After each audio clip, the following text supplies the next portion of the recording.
Good morning or afternoon, depending on where you are. Hi. Somebody let me know they can hear me before I do what I did last time and talk for an hour to nobody.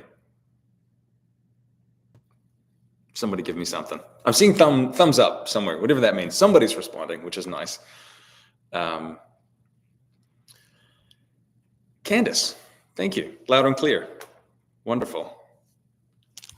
Wonderful. How are you? Tanya, hi. Thanks for being here. Kentucky, what's the time difference? I'm still learning all of the time zone differences. Jennifer's here. Fantastic. Absolutely wonderful. I'm glad to be here. I almost didn't make it. We had about 8 inches of snow roll in last night. The roads were messy this morning. I was at the gym until about 10 p.m., which retrospectively was a bad idea because I almost didn't make it home. So that would have made this tougher, but we made it, driving home at 15 miles an hour through the ruts of the trucks that had come before me. We made it. My car is in the shop right now, the car I would normally take for any end of day gym trip. And the loaner car we have is much lower to the ground, not a snow vehicle, let's say. So almost didn't make it last night. Now, I had 2 things I wanted to dive into this morning. One of which was the essentially cardio recommendations for, I guess, women at midlife, perimenopause, that menopause period. And the other one, which I think I'll do first because I think it's more relevant, is the balancing of snacks, of healthy food, of making better food choices, but also navigating sugar cravings, because I think that one is probably more of an obstacle for a lot of the people that I work with. Now, forgive me, I forget who asked the question. I don't think she's here at the moment, though, but that's okay. This will be recorded, and I'll send it to her. There was another one about sugar addiction and avoiding junk food, avoiding sugar in the workplace. I think she told me that her workplace was full of it at every turn. Don't know where she works. Could be a candy store, which would make sense. But a lot of places just generally have snacks, bowls of candy, things sitting around that for some reason employers think are helping. But anyway, so balancing healthy eating and enjoying treats, enjoying snacks, and navigating that sugar addiction. The first thing, probably 1 in 4, 1 in 5 people, women that I would work with, comes to me with what I could only describe as a crippling sugar addiction. And typically it comes from a need to micromanage and restrict calories quite a lot. At the end of the day, you need quite a lot of food. You need quite a lot of fuel to run your body. And when you try to restrict food too much, restrict energy coming in too much, your brain and your body will fight for the easiest source of calories it can find, which is typically the really delicious stuff that is not necessarily bad for you, just not the best choice you can make at the time. Now, you'll hear me say bad food versus good food. I don't think food has a morality to it. I think food just is. It can be It can be better or worse depending on your situation. Someone who is very physically active and, let's say, training for some kind of endurance event, right? Triathlon, Ironman kind of event, even a marathon, half marathon, that's wild enough. That person has a much higher need for let's say sugars or simple carbohydrates than does somebody who is trying to lose, let's say, 10, 15, 20 pounds, right? So food is neither good nor bad. It depends on your situation and how that food fits into the equation. There is no such thing as a bad food, only probably a worse choice or better choice. Hopefully that makes sense. Now, when it comes to sugar addictions, the women that I've worked with in the past, well, I mean, everybody I've worked with is in the past. The women I still work with now came to me with the crippling sugar addiction, in the sense that it would be that sort of 3-4 p.m. afternoon crash, that smash and grab for a handful of candy or a bag of something, whatever, a bar. And typically it comes from just the severe energy restriction from not giving yourself enough food during the day. So there's how are you eating? How often? How much? Is the volume of food that you're trying to adhere to, trying to stick to, is it enough for what you're doing? How often are you eating? More often than not, the person who will reach for those sugary treats come afternoon has skipped breakfast, which is a big deal. That keeps shaking the table. I'm sorry. That's just the nature of the desk I'm on right now. So how are you eating? How often? How much? And what are you eating? I find that most women don't do very well on a low carbohydrate diet, or low or very low carbohydrate diet. Typically, let's say low carbohydrate would be less than 20% of your calories come from carbohydrates or carbohydrate-rich foods. Very low carbohydrate being, say, less than 10%, less than 5%. So next to nothing from carbohydrates. In my experience, most women don't do well on it. Most people, I think, don't do very well. But for some reason, the low carbohydrate trend really focused on women. The emphasis being, weight loss, I guess more energy. But when you compare a low carbohydrate diet to literally any other type of eating, when you equate, I hope I didn't freeze. Okay, good. Still working. Tanya, we're still here. Stick around. It might work again. So far, my internet connection's fine. So fingers crossed. When you compare a low carbohydrate diet to literally any other type of diet, when you keep the calories equal, so let's say 1,600 calories worth of a low carbohydrate diet versus 1,600 calories worth of a low fat diet or keto or vegan or whatever. When you keep calories equal and you keep protein equal, the outcomes are the same thing. So there's nothing magical about a low carbohydrate diet. The handicap is that it tends to backfire because women don't do very well when they don't have a lot of sugar. And I say sugar because sugar is in this case glucose. Carbohydrates are made up of glucose. It's what your body runs on. Think of protein as your building block, okay, and then carbohydrates and fats as your fuel sources. Okay, that's probably the easiest way to think about it. When you are hit with that sugar addiction, you're just not getting enough carbohydrates in the diet. So what are you eating becomes a big factor. In most cases I've dealt with, it's a lack of enough of the good stuff, and not a matter of self-control. There are a lot of nuances to go into there with things like food noise.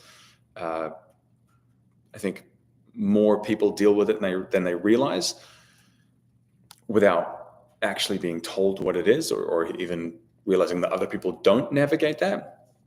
Food noise being where you just think about food all the time. Not something I deal with personally.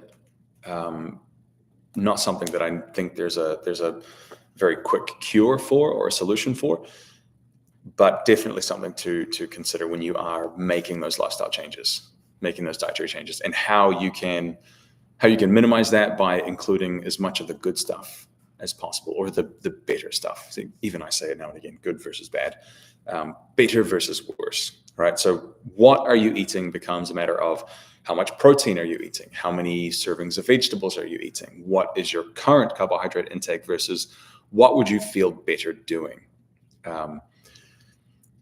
Women tend to severely restrict calories, either severely for a short period of time until it crashes, or chronically, for a longer period of time, continually under eating and wondering why, things like performance are dropping, or mood is suffering, or energy levels are just completely crashing. So what are you eating becomes a matter of, are you getting enough protein? Are you getting enough fiber, enough carbohydrates, enough vegetables? And you should find that when you do feel yourself well enough, those sugar cravings not completely disappear, but you're no longer reaching for that quick fix. Again, if you're an active person, sugar is better for you, let's say. If you are less active, or somebody who is trying to lose a lot of weight, then your carbohydrate intake can be lower, but it depends on your situation specifically. Has everything I've said so far made sense? I know I'm kind of rambling, but I plan to talk about cardio first, and then all my notes didn't print well. So I'm starting with this one. I'm ready to high. Sorry, that's loud, probably. All good. Thanks, Jennifer. So protein. I talk about protein a lot because it is so damn important. If you're sick of hearing me talk about protein, I'm not sorry, because you'll thank me one day for drilling in how important it is. Start with, how much protein are you eating? When you think of navigating, eating healthier and balancing the treats and I guess controlling sugar cravings, up your protein intake and see what happens. Stop skipping breakfast, up your protein intake. Protein is my favorite word. Yeah. Yep. It's up there. Yeah. Protein, fiber, and vegetables, right? Don't shortchange yourself when it comes to protein. You probably need more than you're getting, and you cannot, in most cases, you cannot eat too much of it. Okay, you'll just be physically full before you eat too much of it. But in general, at least 1 up to 2 servings of protein per meal. So let's imagine 3 to 6 servings per day, a serving being the size and thickness of the palm of your hand. Okay, your hand, not mine. My hand's probably bigger than yours. But the size and thickness of the palm of your hand is 1 serving of protein. Protein-rich food, let's say, generally animal products, meat, beef, fish, chicken, pork, stuff like that. Eggs, Greek yogurt, cottage cheese. 3 to 6 palm-sized servings per day, at least, for most women most of the time. 1 to 2 servings per meal, half to 1 serving at each snack. Start there, and you will probably feel those sugar cravings begin to decrease. And then it becomes a matter of, what's your vegetable intake, what's your carbohydrate intake, and how much food are you eating in general. What are my thoughts on protein shakes, Susan? I think they're fantastic. I don't personally consider protein shakes a supplement. Not that I am against supplements by any means, but I think protein shakes are the easiest way to increase your protein intake. Watch out for any sensitivities you have. If you're lactose intolerant, then a whey-based protein powder is not really going to be your friend. But there are dozens of options. I think protein shakes are absolutely fantastic. I personally buy my protein 10 pounds at a time because I know I'm going to use it. I have it on a subscription from Amazon. I get 10 pounds every 3 months or so. And I would probably use two to three servings per day, at least, because it is the easiest way to increase your intake. Add a serving in water, at least. Makes life easier. Let's see what's Amrita said here. I've been trying to eat more protein for breakfast. Yeah, protein at breakfast is I think the first step one of the first nutritional changes that I would work on with somebody, because it's generally the lowest hanging fruit and the one that has been chronically skipped for years, if not decades. And it's not just protein at breakfast, but breakfast at breakfast, I guess. Not having food, not having the time nor the appetite for food, but that generally backfires at the end of the day, right? Whether or not it's a time thing, whether or not it's an appetite thing, or it's an intentional, let's say, fasting protocol. You skip breakfast, you start eating at 12, 1, 2 o'clock, and then stop eating again at 8 p.m., which is just a fancy caloric restriction thing, same as any other, I guess, diet plan you've ever seen. Eating breakfast will set you up for success for the rest of the day. And once you start doing it consistently, when you stop doing it, you notice how much of a difference it makes and how much of a handicap it is. Let me catch up on a comment for a second. You were fasting for blood work. Yeah, that's a specific scenario. Probably not something you're doing. You're doing more than once every few months. Hopefully, fingers crossed, everything's good there. But yeah, increasing your protein intake at breakfast is one of the easiest things you can do to manage the food cravings for the rest of the day. Half a serving of protein, and then 1 serving of protein, and then 1.5, and then maybe 2 servings of protein. See how you feel. But the food cravings, and particularly the sugar addiction, will decrease as you give yourself more of the good stuff. I like to, people ask me about, I guess, restriction, willpower, discipline, because those are the really nice words we've been served from people who have this stuff figured out. How do I increase my willpower to avoid these foods? How do I get more discipline? How do I become better at restricting or resisting these things? And the answer is it's not about eating less of the bad stuff, but eating so much more of the good stuff that you don't have the appetite for the bad stuff anymore. Right? It's just a matter of giving your body what it needs to function and to thrive and to run efficiently for whatever your activity levels are, and making sure that you are not just battling on willpower alone.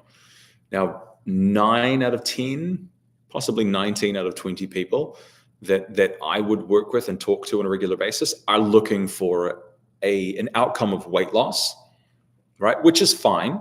Weight loss is a very, very valid goal, but it doesn't have to be about suffering. Okay, there are no extra points for making it difficult for yourself.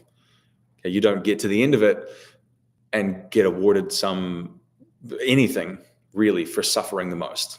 Okay, so it should be about eating as much as you can and enjoying it as much as you can while still seeing the outcomes that you want. And I think people are still struggling with that concept. If it doesn't suck, it's not going to work. But it doesn't have to suck. You just have to find the right foods, find things that you enjoy, find things you like making on a regular basis, like eating on a regular basis. How do I kick my morning coffee habit that includes almond milk and sugar? Why do you feel like it starts your day off on the wrong foot? Let's get that first, because you would have to shoot me before I gave up my morning coffee. So I'm curious. Almond milk and sugar. You could replace sugar with another kind of sweetener. But this is assuming that the sugar is bad. Okay? Let's imagine for a moment you put a teaspoon of sugar in it. All right? 5 grams. Maybe 6, 7, 8 grams of sugar. Okay, it's a generous helping. That might be, hey Paula, that might be 5 grams, 4 calories per gram of carbohydrate. That's 20 calories, maybe 40. Okay, maybe 40 calories. That is low-hanging fruit that you could remove. One of the quickest ways to reduce your caloric intake is to stop drinking your calories. But there's a difference in a 40, or let's say 20 to 40 calories worth of sugar in your coffee versus a 600 calorie smoothie that has 3 bananas, a handful of pineapple, a handful of berries, right? Not that those are bad, again, but the caloric difference is huge. And it might be a matter of the timing of the coffee. How and when are you having that coffee with other foods? If you are drinking that coffee and that's breakfast for you, I would think more about adding stuff to that. Have some eggs or breakfast sausages or even a protein shake in another cup, right? And less of eliminating that sugar. But Amrita is right. You could also cut that down depending on the quantity.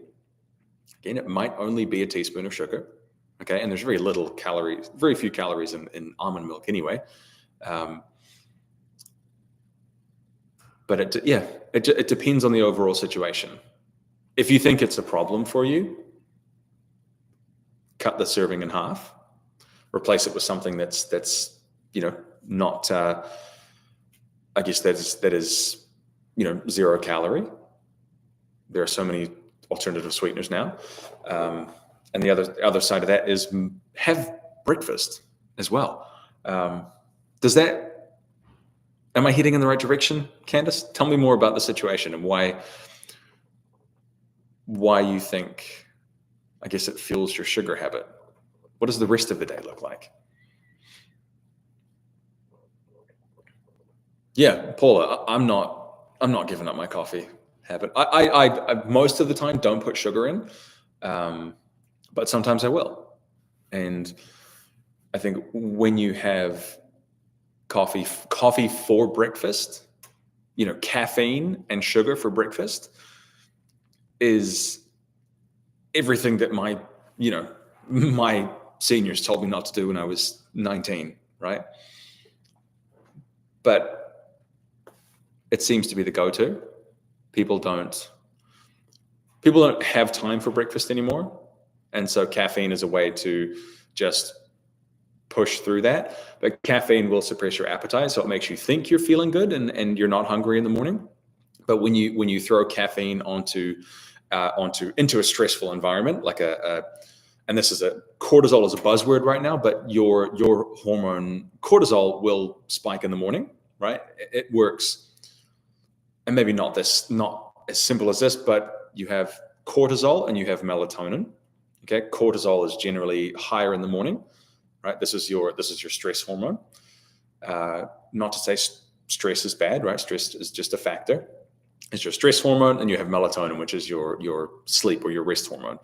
And they generally work in a wave, right? Up and down. Melatonin will spike at night, putting you to sleep. Cortisol will spike in the morning, bringing you up and getting you out of bed. By nature of society and the world we live in right now, a lot of women, unfortunately, have very high stress levels. A lot of people in general, but when you throw the emotional labor and everything else on top of that for a woman, the stress levels are quite high, and so the appetite is not there in the morning. And when you throw caffeine on top of that, it suppresses appetite even more, which makes you think that a coffee is all you need for breakfast. I guarantee that you need more than that. If you think of your caloric intake, let's imagine for simplicity, your caloric intake for maintenance, and maintenance being you're not trying to gain weight, you're not trying to lose weight, you're just trying to fuel your activity, fuel your life, 1,800 calories a day. Split that across 3 meals, again, for simplicity, that's 600 calories per meal. That if we use the scenario from earlier, that, what did I say, 5 to 10 grams of sugar, that 20 to 40 calorie cup of coffee with, let's say, 20 to 40 calories of almond milk in it, so 40 to 80 calories, is not substitute for a 600 calorie breakfast. That would be 20% protein, 40% carbohydrates, or 50% carbohydrates, etc. Does that make sense? You need breakfast. Trust me when I say you need to eat breakfast. If you don't feel like having breakfast, it's because you're either out of the habit, you are super stressed, or you don't have enough time to have breakfast, or a combination of all three. Once you start having breakfast again, you will probably feel very good for it. Right, let me catch up on some of these comments for a second. Let's see. I use oat milk, creamer, and collagen protein. Yeah.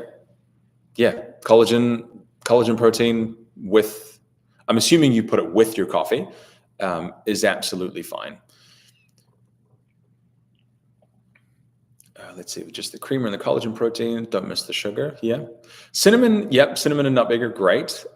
Cinnamon does have at least the last time I checked, has a little dampener on the blood glucose effect, which can help to I guess slow down the digestion and absorption of certain nutrients. So that that's a nice little touch there, but it's not a night and day difference. All right, just something that can be measured. I am weird and drink black coffee with little caffeine. Yeah, you're a bit weird. Yeah, though black coffee is good sometimes. Do I feel like a 59-year-old woman should do intermittent fasting? Honestly, Susan, no, I don't. Hi, Betsy, by the way. Thanks for being here. No, I don't think that women of any age should do intermittent fasting. Intermittent fasting does cause stress for the system, for the body. Caloric restriction being one of them. You're creating that stressful environment. But then again, like most things in this industry, the answer is it depends. I wouldn't encourage it, but it depends on the environment and the situation. Does it work for you? Are you experiencing the results you want to see? If so, probably keep doing it. If it's a mental fight every single day to resist the urge to eat until 12 p.m., you are flirting with an eating disorder. So there are a lot of nuances to it, and it really depends. Is it something you do at the moment, or is it something that you have been thinking about doing?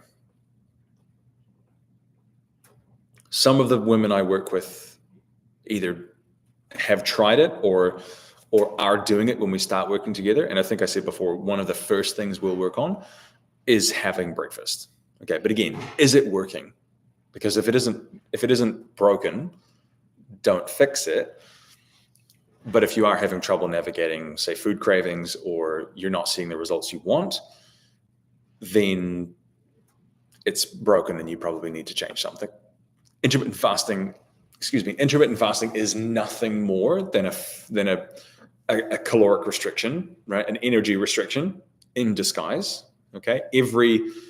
Assuming the goal is for weight loss, which I think 9 out of 10 times they are, for jumping into something like intermittent fasting, assuming the goal is weight loss, then you will get the exact same results, calorie for calorie, gram for gram of at least protein. Okay, so if you have a high enough protein intake and the calories are equal, then compared to literally any other form of calorie restriction, you will get the same results with probably less stress on your system. But if it works for you, you don't need to change it. Do I think it's a good idea? Generally not. And it usually backfires at the other end of the day. Let me see. Let me catch up here. So Susan, I just saw you have been doing it, but no results from it. Yeah. Okay. So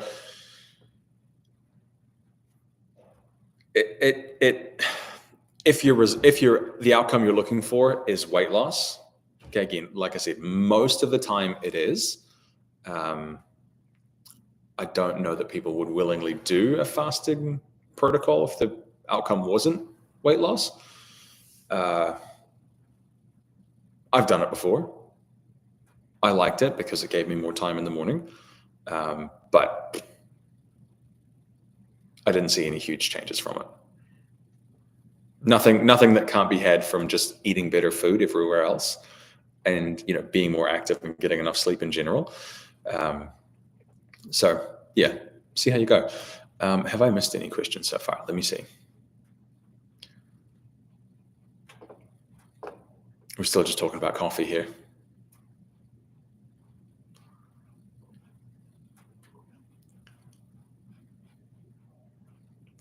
Yeah, if you're not getting results from fasting, try getting breakfast back on the menu. Keep your protein intake nice and high. Get consistent with eating 3 times a day first, and then slowly just remove a little bit of everything from each meal. Okay, you don't have to cut out an entire meal, right? Let's imagine you eat 3 meals a day at an equal split. Okay, 33% of your energy intake and your macronutrients come from each meal, and you remove one of them, you've created a 33% deficit, which is huge, which is massive. And of course, if you stuck to that, you would see results, but you probably can't sustain that. You could eat 3 times a day, take 15 to 20% off each portion, okay, or eliminate a snack or something like that. And then you have a 10 at least percent deficit, maybe 15, 20% is kind of the extreme of that, of an energy deficit. So meaning that the energy you spend each day is greater than the energy that you consume. Okay, that's what we're trying to do when we look for weight loss. Okay, again, assuming weight loss is the goal, you're much more likely to sustain that. Okay, that is something you can do for a while. Let's say, yeah, you're turning it into a coffee chat. Yeah, who's drinking coffee right now? Because I could really do with one.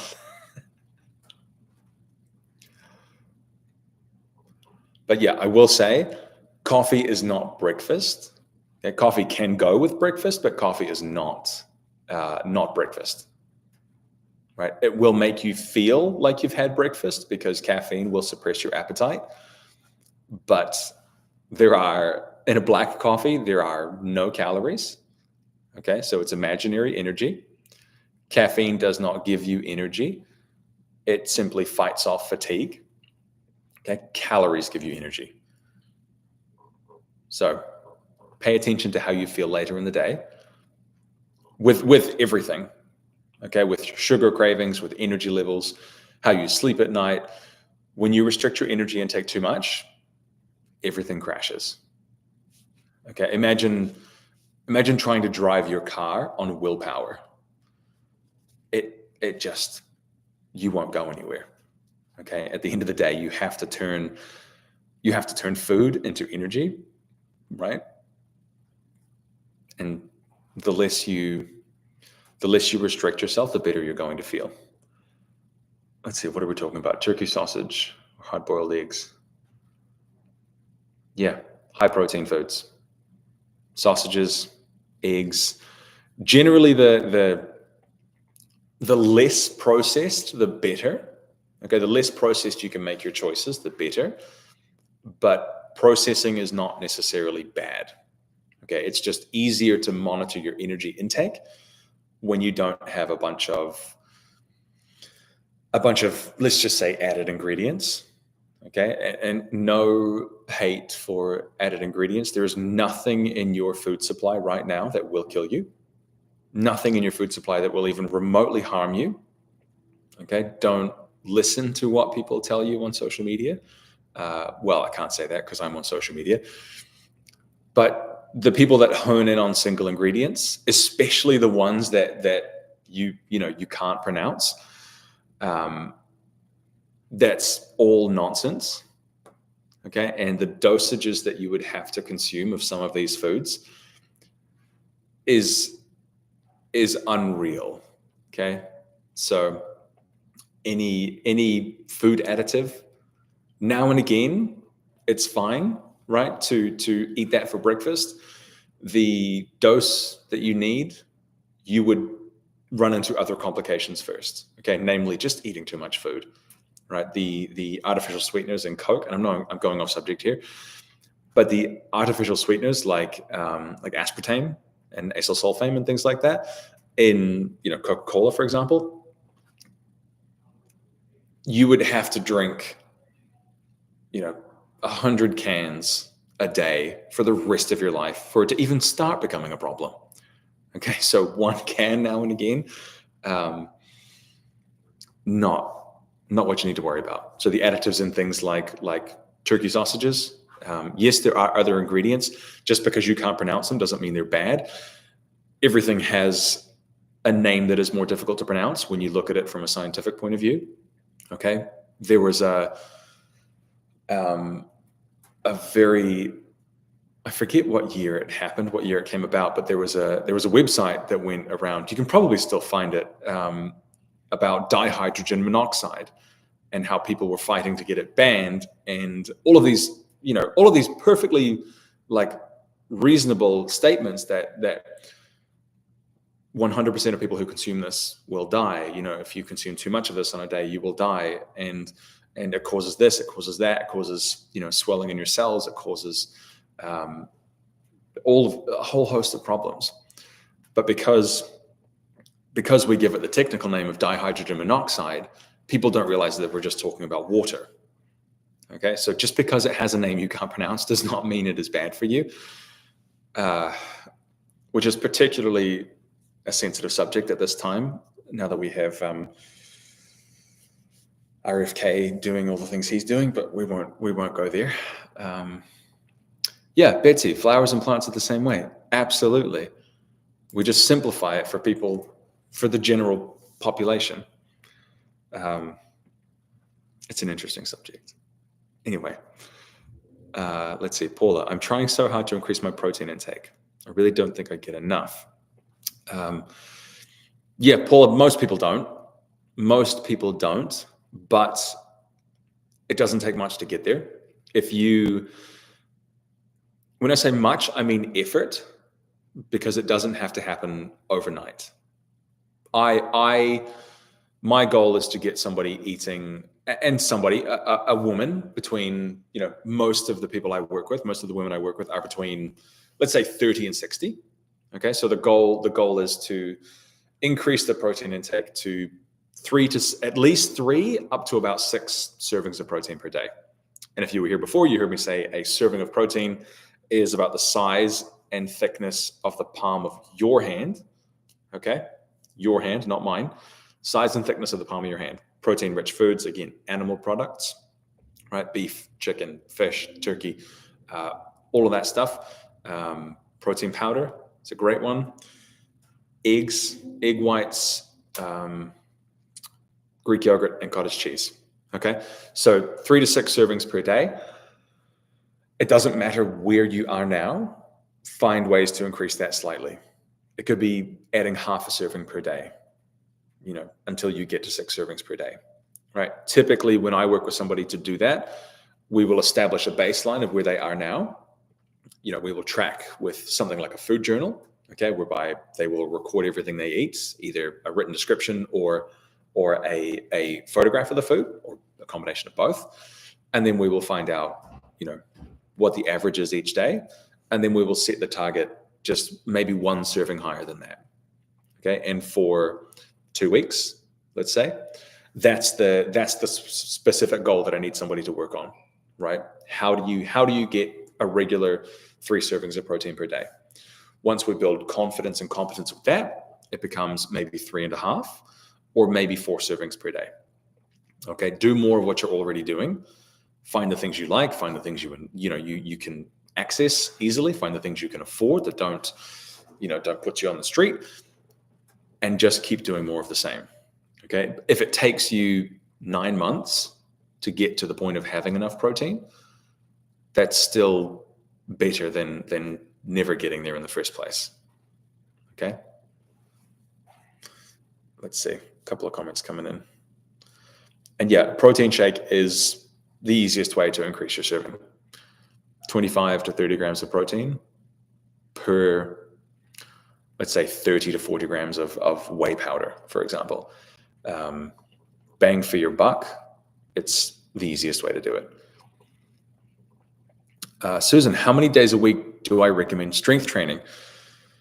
This is a case of do as I say, not as I do.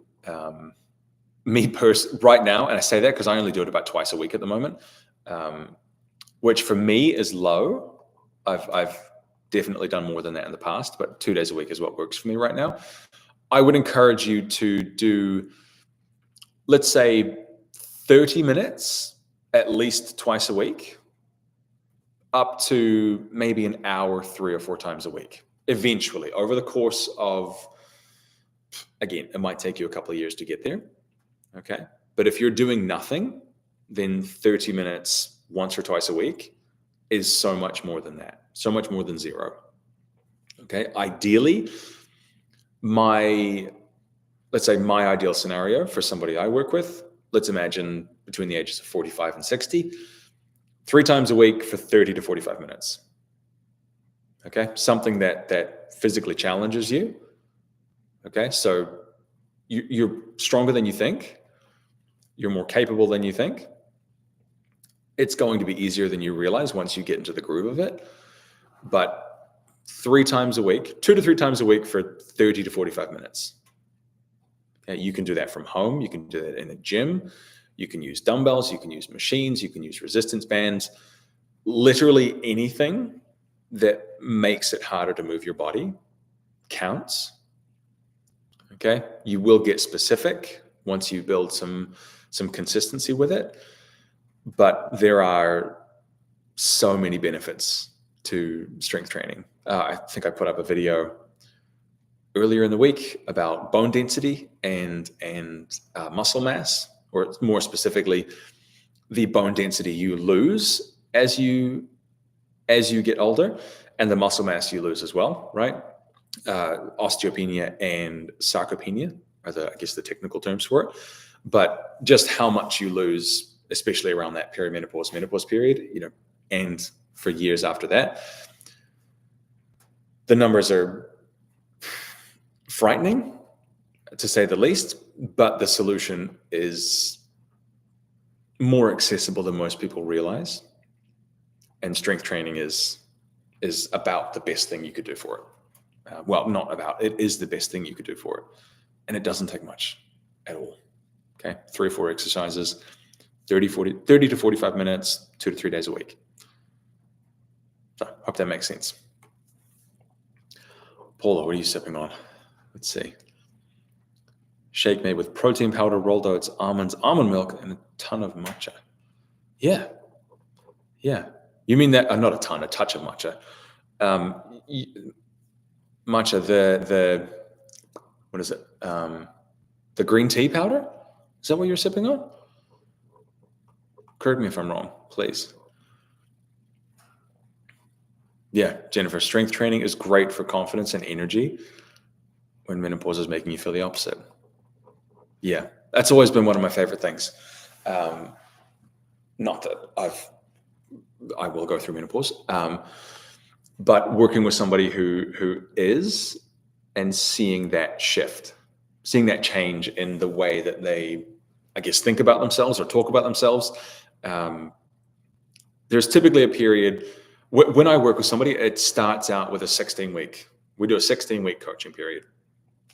And if they're new to training, to strength training, the first 4 weeks are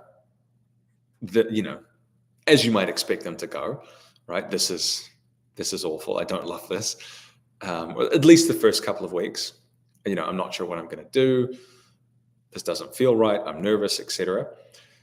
2 to 3 weeks in, we can navigate those feelings. Just turn up, do it. Doesn't matter if it's good or not, just do it. And then after about 4 to 5, maybe 6 weeks, there's a period of, I feel some change. I can kind of see some change, but I can definitely feel some change. I think I enjoy this. And then by about month 3, I start getting requests for specific exercises to go into a certain program. I was watching this lady do something at the gym. Can you put that in my program because I want to try it? Okay, I've been watching her for a few weeks. She's inspired me to do this. And getting to the point of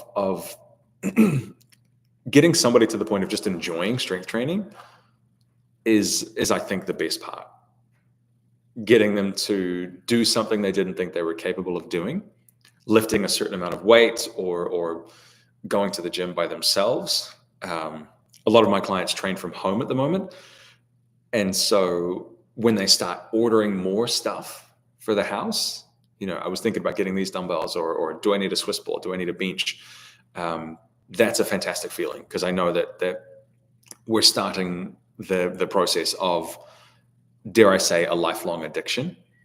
And it only takes like 3 weeks of being slightly confused and uncomfortable to get there.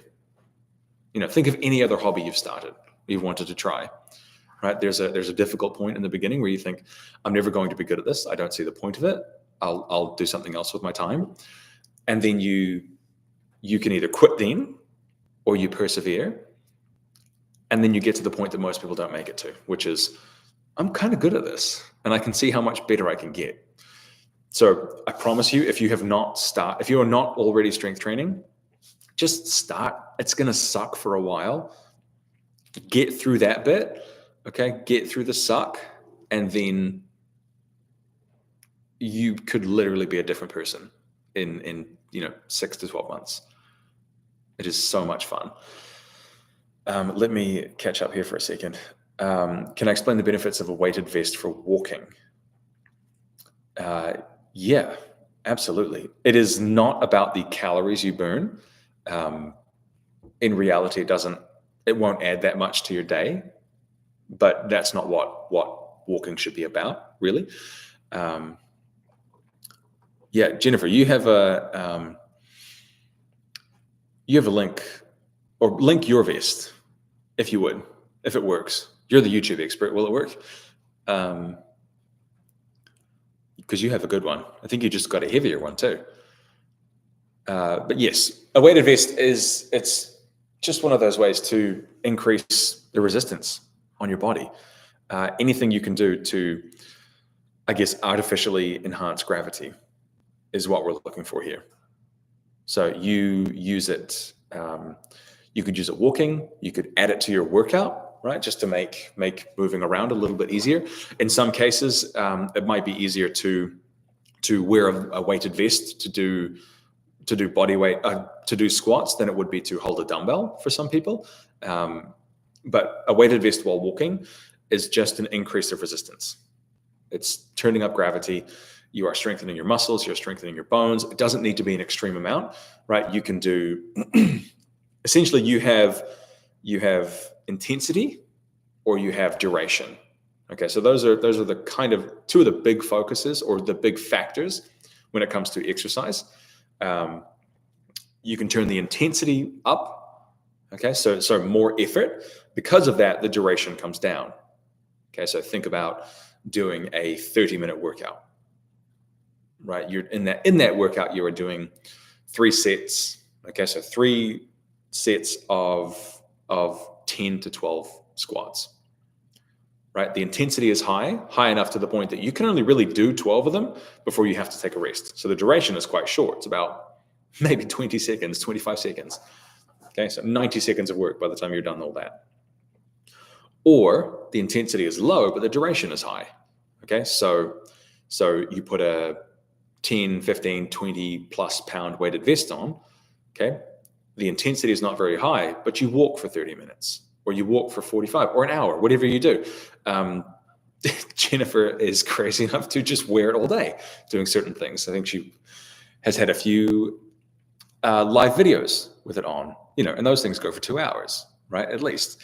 So it's just a matter of increasing resistance on your body, right? Sending the signals to your bones that they need to get stronger, right? That your muscles need to get stronger to handle the load. And in my opinion, it's one of the lowest hanging fruits that you could I guess pick, maybe that's the right way to say that. Let's see, is Jennifer coming back with that link? Maybe.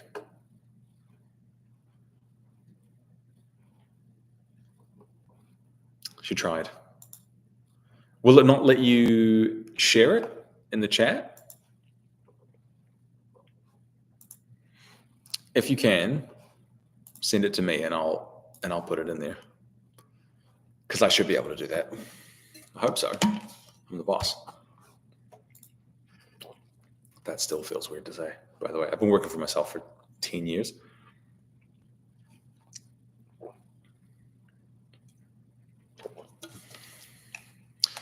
If for whatever reason we can't put it in here, I will.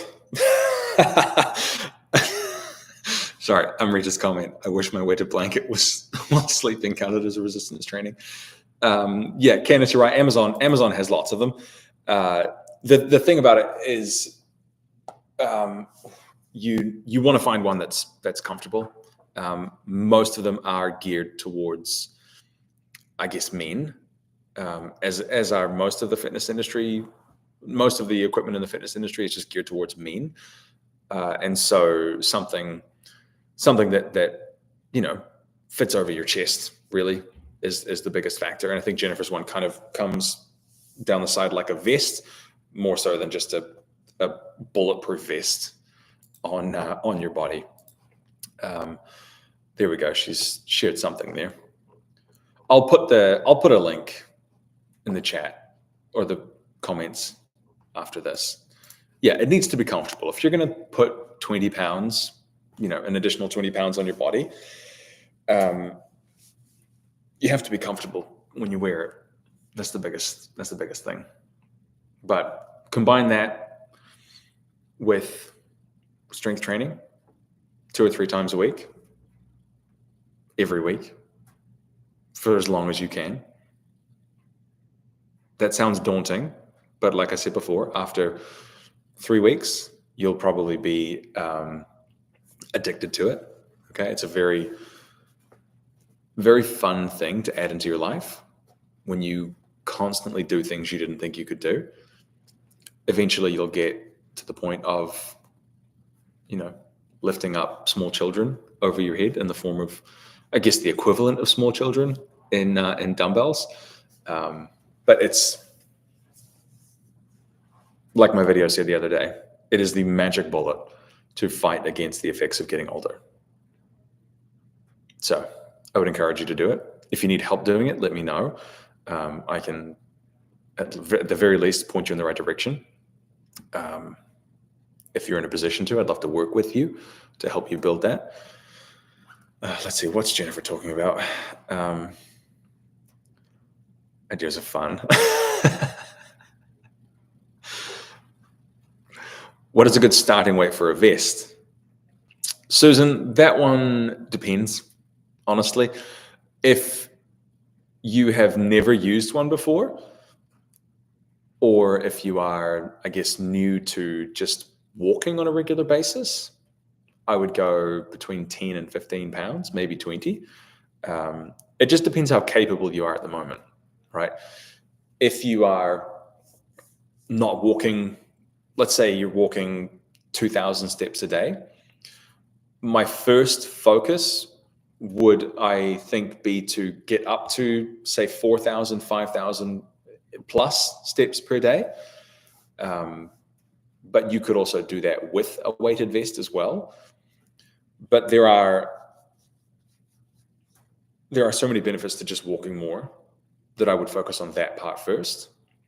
Anything over and above, I guess, about 7,500 steps a day is money in the bank, I like to say. Okay, you're just providing for your retirement, right, for the rest of your life. Yeah, Betsy, she does. Yeah.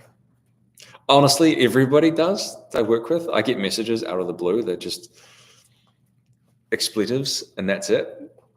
Just cursing me. One of the perks of my job, I suppose. But yes, she does. The 4-pound weight vest is equivalent to pink dumbbells. Yeah, kind of. You carry more when you carry the groceries in, right? Or when you pack a bag to go anywhere, right? 4 pounds is not much. Yeah, Jennifer's currently at a 30-pound vest. Again, where are you starting? How much are you going to be wearing it? And what kind of outcomes are you looking for, right? But find something you could wear for 20 minutes, 25, 30 even, okay, and see how things go there. But yeah, 4 pounds is not enough for anything, really. I'd go at least 10, and then after that, the heavier the better, to a point. Betsy, I'm debating starting point fairly strong. There you go. You might jump into a 25-pound vest immediately. Okay, when you have to hold in one hand 20 pounds, it's very different to distributing it over the strongest parts of your body, and walking with it. So challenge yourself. You could probably do 45. Okay, the most difficult part of that is just getting it on and off, right? But given the right situation, you can probably figure that out. Yeah, I agree with you, Amrita. Betsy is strong. Yeah, bit of a badass. Have a whole group of you here. It's fantastic. 30 pounds, it isn't bad at all. I regret not just going higher.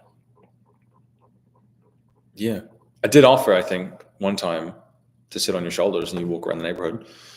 So we could try that, put 200 pounds on, see how that goes. My goal was to keep this under an hour. I'm almost there at 59 minutes on the dot. Does anybody have any questions? More questions, I guess? Because I'm happy to just keep talking. Answering questions. Susan, can I watch that? Yeah. I'll get one of those big selfie sticks so everyone can. When doing cardio, yeah, I forgot I was going to talk about cardio. Let's do it quickly. Are you aiming for a certain heart rate? Yes, you are. The goal, I guess we quantify cardio. We split it up into 3 or 4 different groups, right? Low, moderate, high intensity. and then something like, what would be, I guess, interval training, maybe. But if you think of your effort, your output, something we use, or something I use, is called the perceived exertion scale. Okay, so essentially it's your interpretation of how hard you're working. Okay, or if I was working with you, it'd be my interpretation of how hard I think you're working. It's usually on a 1 to 10 scale. Okay, 1 being very light activity, right? So, or little or no activity, sitting on the couch, right? Sleeping, watching TV. Okay, that's a 1 out of 10. 10 being maximal activity, right? You are running from a bear. You can't talk. You can hardly breathe once you're done. Okay, impossible to sustain for long periods of time. So either end of the spectrum, somewhere in the middle, about a 4, 5, or 6. Okay, is something that you feel like you could sustain for quite a while. Okay, now this is different for everybody. Again, it's your perception of how hard you're working. Okay, my 6 is different to yours, is different to Jennifer's, is different to to Betsy's, right? Whatever it's going to be, it will change over time as you become, I guess, more fit and more capable of doing it. But if we think of moderate intensity cardio, the goal would be 3 times a week, right? 3 times a week for about 30 minutes a time. And that's a minimum, 30 minutes, 3 days, up to about 5 days a week for moderate intensity cardio. Now that the measurement there would be 60 to 75% of your maximum heart rate. Okay, maximum heart rate. The simplest formula we have for that is 220 minus your age. Okay, so that gives you, within a few beats, about as many beats per minute as your heart can handle. Okay, again, obviously enough, as you get older, it will become less. Now, this is for the general population. The fitter you are, the more variation there are in these numbers. But for most people, 220 minus your age is your maximum heart rate. You want to take the percentage of that. So 60 to 75% would be considered moderate intensity cardio. Now so 220 let's say 50 years old, right? So 220 minus 50 is 170. Okay, and the math there would be what did I say? 60%. So 60% being about 100 beats a minute. Okay, 102 beats per minute, up to about 100 and what did I say? 75, 130 beats a minute. Okay, anywhere in that range would be 60 to 75%. If you can find an activity that sustains that for 30 minutes, 3 to 5 times a week, that would be your baseline for optimal health. Okay, now optimal is an iffy word, but that's what I'd look for. All right. Now, keep in mind that there is a big difference between what is optimal or what is ideal and what is available to you. Okay, just because it's optimal for the general population doesn't mean that it's going to be even accessible to you to begin with. But for moderate intensity cardio, the heart rate target would be 60 to 75%. For more intense, like vigorous, intense cardio, you're looking at, and this could be some kind of interval training or just a harder, more intense workout. Again, vigorous being it's uncomfortable, it's not sustainable for very long. You can probably only speak for a few words, maybe a sentence at a time. Okay, so if we were on the phone, we would not be having a conversation. Okay, unlike the moderate intensity activity, let's say walking at a slight incline, we could probably still talk to each other. Okay, you'd be a little bit out of breath. I would know if we were on the phone, I would know you were doing something, but you could still talk to me. Okay, again, compared to vigorous or the more intense kind, you would tell me to bugger off because you're trying to work, right?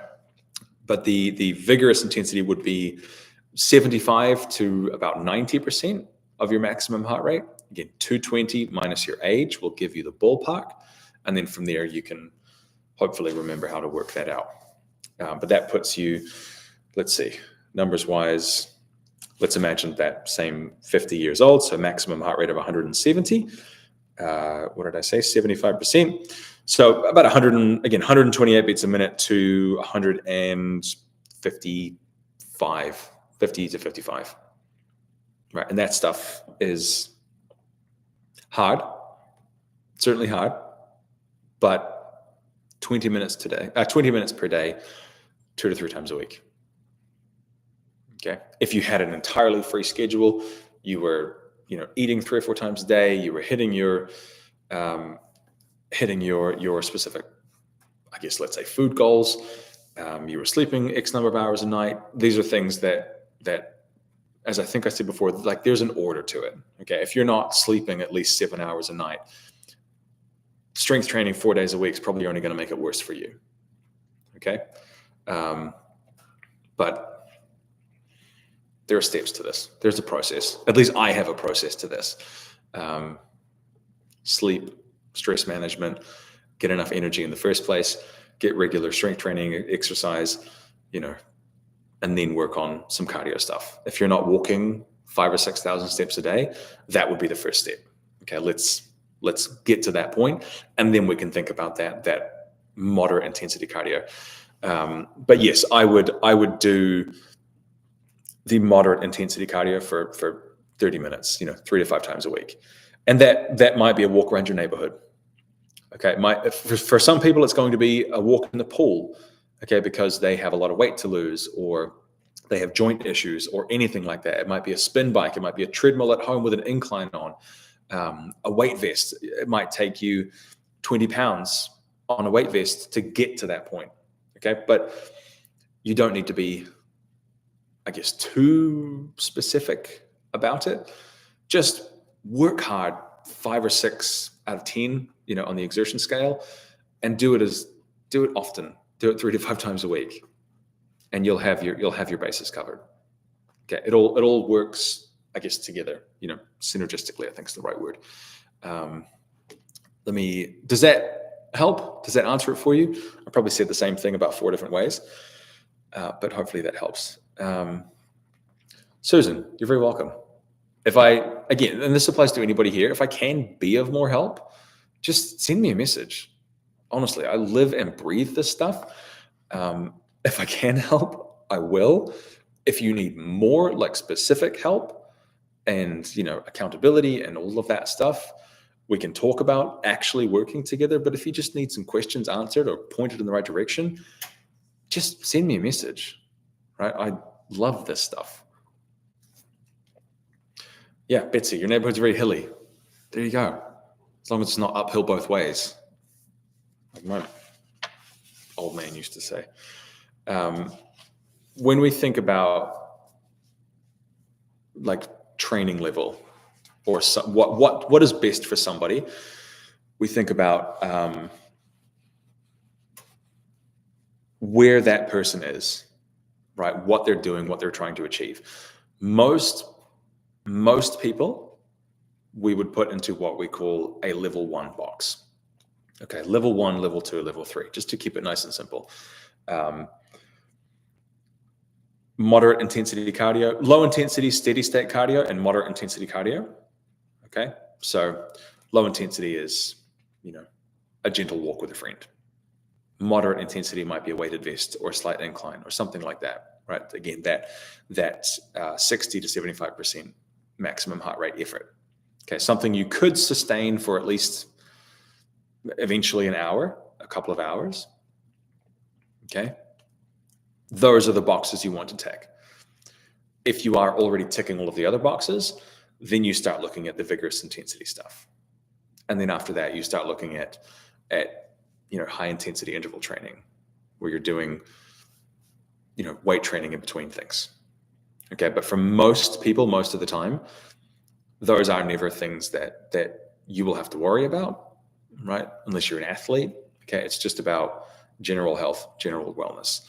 But you will get fitter as you go through this stuff, as you If you started now with getting to 5,000 steps a day, okay, and then 3 months from now you're doing 7,500 steps a day, no problem. Then you might look at adding in a weighted vest, and then you start doing the next thing, and then 18 months from now, your cardiovascular level is completely different to what it was today. Okay, so again, what is ideal and what is realistic is based on your experience, your training level, your goals, and your schedule as well. Some people don't have the ability to walk 10,000 steps a day right now, which is whole other thing to get into. Let me get into this for a second. Susan, do I have an app for tracking? When you say tracking, what do you mean? What kind of tracking?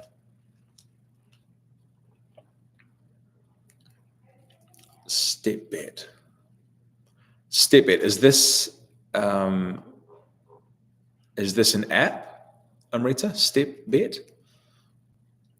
has been awesome, an awesome motivator for me. Something about earning that green check mark. I'd like to hear more about that.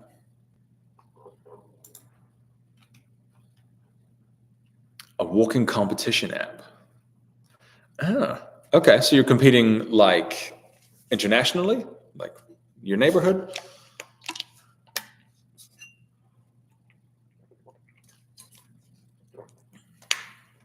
That sounds fun.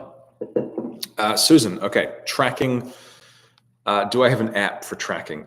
Yeah, I do. I use a coaching app for myself and my clients.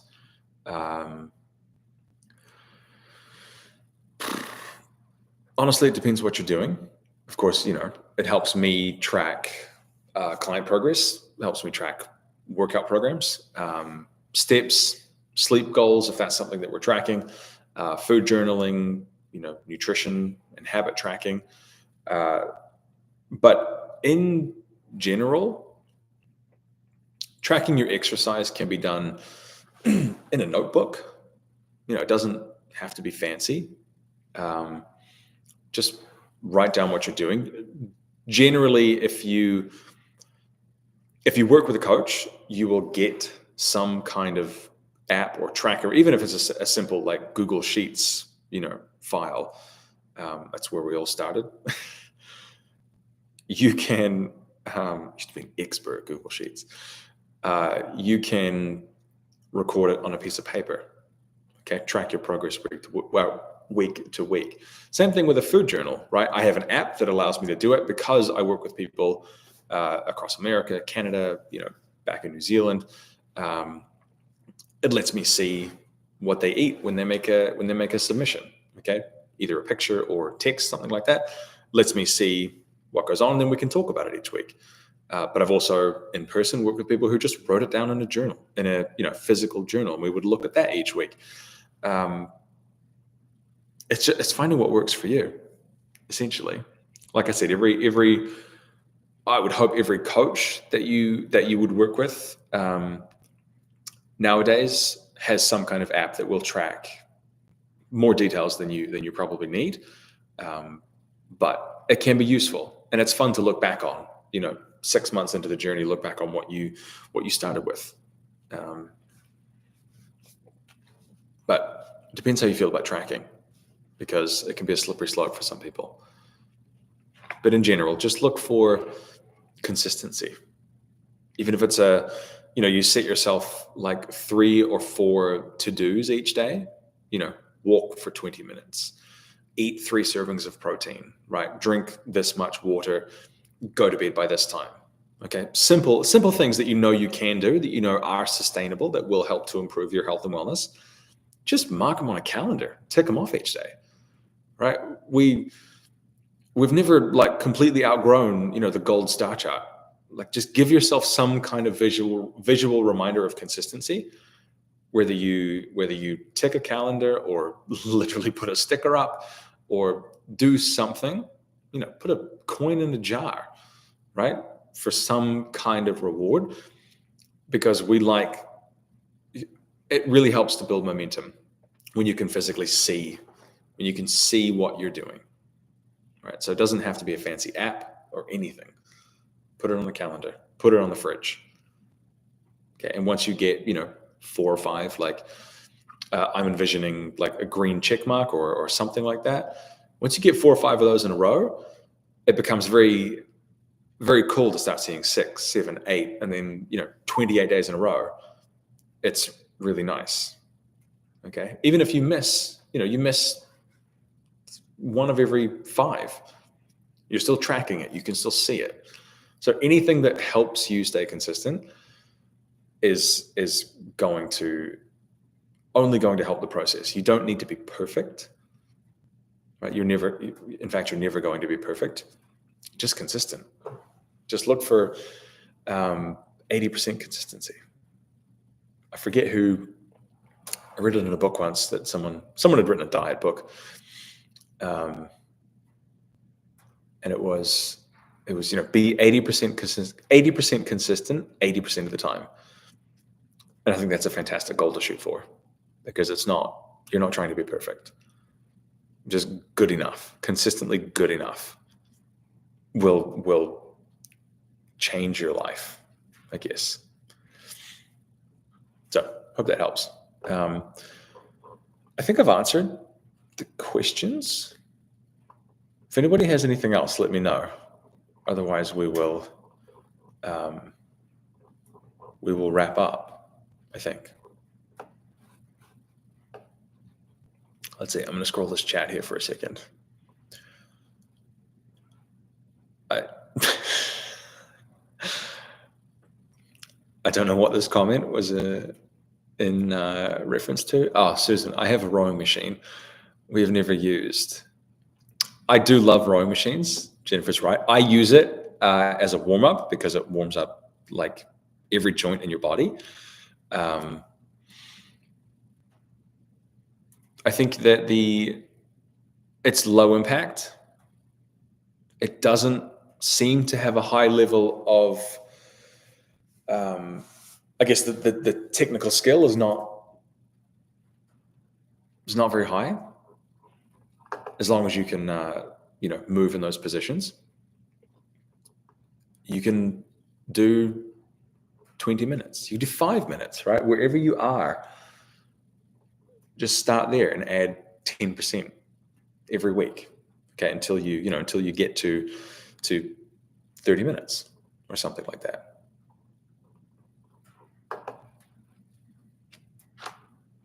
Oh, Paula, you're welcome. You're welcome. I do. Look, it's not lost on me that all of you are here because of Jennifer.